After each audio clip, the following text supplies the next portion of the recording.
बचपन से ही दिखने में सुंदर नहीं थी, लेकिन अमीर बाप की बेटी सृष्टि पर उसकी माँ जान छिड़कती।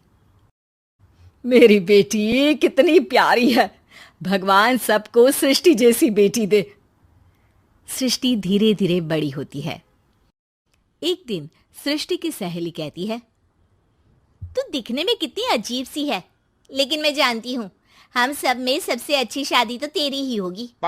तेरे पापा अमीर जो हैं।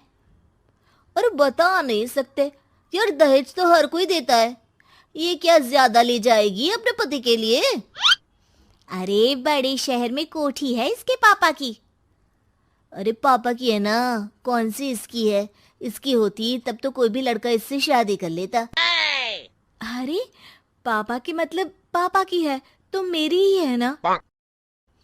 किसने कहा? अब तेरी तो तब होगी ना जब तेरा भाई ना हो। वैसे भी शादी के बाद सारी प्रॉपर्टी भाई के नाम होती है। सृष्टि समझ जाती है कि उसे किसी भी हालत में माँ बाप की सारी प्रॉपर्टी को अपने नाम करना है, लेकिन कैसे? एक दिन सृष्टि का भाई शीनू कहता है, बहन क्या कर रही है? तुझसे एक बात करनी है। अरे हाँ हाँ करना, मैं तो तेरी बहन हूँ। बहन मेरी लाइफ में ना एक लड़की है, बहुत अच्छी है। मैं सोच रहा हूँ माँ और पापा से बात करूँ शादी के लिए। सृष्टि को समझ में आ जाता है कि भाई की शादी होते ही भाभी उसे एक दिन भी घर में बर्दाश्त नहीं करेगी। क्या बात है भाई, बताना कौन है वो? यार वो बहुत अच्छी लड़की है, पढ़ी लिखी है, मेरे साथ जॉब भी करती है।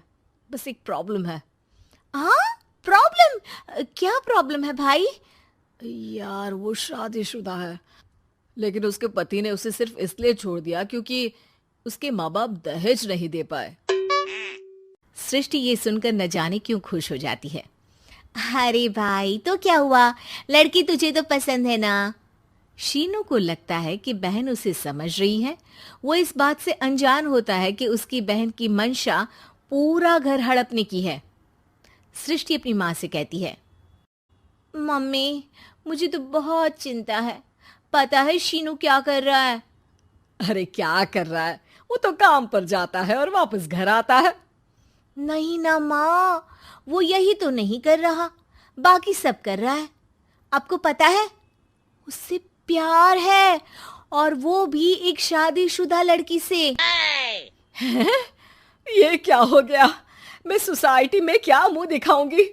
अरे तेरे पापा तो यही कहेंगे कि मैंने ही उसे बिगाड़ दिया है।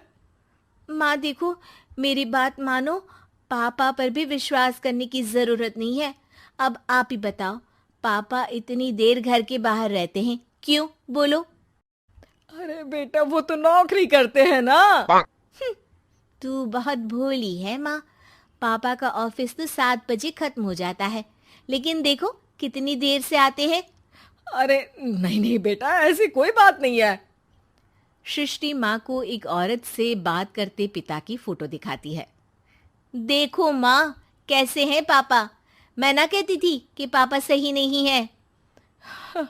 मैं तेरे पापा से बात करूंगी, दे फोटो मुझे।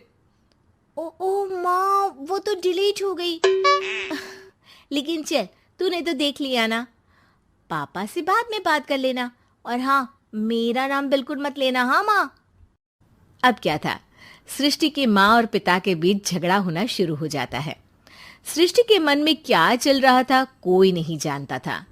एक दिन, माँ सृष्टि के लिए एक लड़का देखा है, वो लोग शाम को उसे देखने आने वाले हैं। और हाँ माँ, एक खुशखबरी, मैं और पापा मिलकर एक नया बिजनेस ट्राई कर रहे हैं। शाम को लड़का आता है, सांवले रंग का। सृष्टि को तो बिल्कुल भी पसंद नहीं आता। लड़की की माँ कहती है, लड़की का चेहरा तो कोई खास नहीं, लेकिन अगर मेरे बेटे को आप लोग सेटल कर दें तो मैं उसकी शादी आपकी बेटी से करवा दूं। सृष्टि को लड़का बिल्कुल पसंद नहीं था। उसे भाई पर गुस्सा आ जाता है।